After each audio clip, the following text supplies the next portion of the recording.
So do you get the sense that maybe the White House is working on Lamar Alexander, working on Murkowski, trying to figure out what home state issues that can be resolved quickly for the benefit of their constituents? I'm not kidding. It seems to me they don't want to get past Saturday at the latest. They want this thing over with. If they can lock in a couple of those doubtful senators, they've won. That's all they have to do is lock in Murkowski, Lamar Alexander. And usually when votes get really close in either body, the White House can win because they can get those people on things that matter at home. Your thoughts?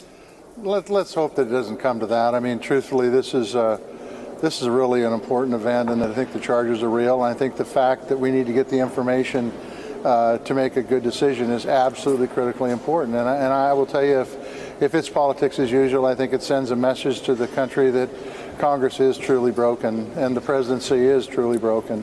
It's been said from the beginning, we want a fair trial. We want to have the information so we can make a decision that is a fair decision.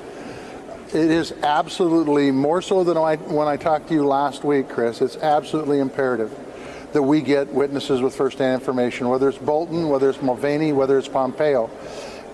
What is the president afraid of? Or what are the folks on the other side of the aisle afraid of? It should be a 100-0 vote, in my opinion, to get these folks in to testify that had firsthand information. How do you get to the truth? How do you get the senators to think about the moral issues and the constitutional issues when it's a partisan battle? Well, I will tell you that if they've read documentation in the news media, if they're aware of Bolton, which they have to be aware of the information that's come out on Bolton, I don't see how there's any other decision other than let's get the folks in here that have firsthand information and either collaborate that the president's innocent or that he's guilty and then move forward with the decision. Will it stretch the trial out? You bet. But you know what? We got time. Let's do it. Let's get it done. We're going to have a VA committee hearing tomorrow. We can still work on other stuff while we still do the impeachment and the business of this country. Hey there, I'm Chris Hayes from MSNBC. Thanks for watching MSNBC on YouTube. If you want to keep up to date with the videos we're putting out, you can click subscribe just below me or click over on this list to see lots of other great videos.